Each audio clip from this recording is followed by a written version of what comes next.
What are the non-negotiable principles when you set up your 100-day plan? You're the new CEO in an organization. What are those couple principles you got to get established right away? Well, I think first is it's you've got to get out there and see the people, whether it's employees, the customers, any other centers of influence. Being able to say anything about the company without really understanding where that business is at with, again, internally with employees, externally with customers, and those that feed that driver is extremely important to that.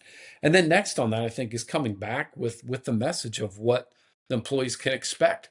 And don't be afraid that there's going to have to be departures, because not everyone's going to see it that way. If it was great before, they wouldn't have changed CEOs, right? Could have been a retirement. More than likely, even a retirement leads to changes of that business to set it on a path that's a different or advanced trajectory with today's changes in the marketplace and the environment we operate in. So being able to take those learnings in the first 30 to 60 and come back on that 60 to 90-day window and say, here's what we're going to be and here's why we're going to be it, and have the board approval and all that, and be able to really stick to that, I think, are important steps along that way. But it's got to start with the ground truthing, not what you've heard, but what you see, and what people across the table from you have been able to agree, or even through a screen have been able to agree that this is what's going on and this is what's working, this is what's not. And setting that tone will be, the difference between a successful start and one that may drag for years to come if not careful in setting that tone. You touched on this, but I would like our audience of CEOs, professional directors, they may see this video and say, hey, Matt is somebody I need to get introduced to this board or to this hiring committee.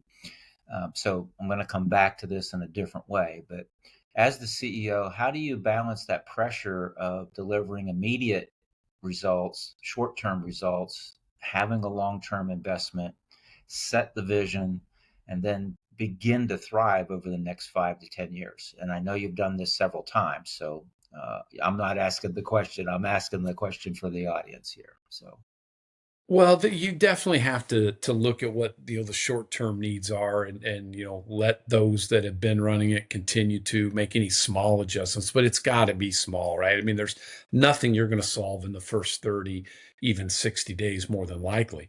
But after that, I think you've every business, it's about the long game, and these things are marathons, not sprints. So there's a sprint component, but the game is a long-term game. So setting the tone for what has to happen right away, that are things that have been maybe out there dragging or waiting for the new CEO to be announced. Great, let's get those answered, and then spend that 30 to 60 days. And maybe it only takes 20, maybe it only takes 45, but really understanding where that business is at, right? Because if there's such immediate needs that have to be addressed immediately, clearly there's something deeper that's in that longer term, or the longer journey that the business has to go on to solve and find out. Because that team should be able to run that business in the short term, with whatever questions need answered, while the new CEO or president, or even the new executive leadership team is out trying to understand what's going on, why it's going on, and thinking through that transformation that's needed, whether it's radical or minor, it doesn't matter. How do you transform that business so you can set that tone, at that 90-day mark or sooner, with the team, to say, this is what we're going to be, this is why we're going to be it, and these are the data points that we're looking at, and feedback that we got from customers, from employees, from centers of influence, and so on. So I think it's definitely a balance, but the bigger part has to be on the long term. Trying to do something and getting absorbed in the 30, 60 will lead to a disaster 90, 120, 365 and beyond, right? So you've got to really try to keep that away and answer the questions that have to be answered, while setting that pace for the future, that really turns that company around in a way that's long term and that they can build upon for years to come.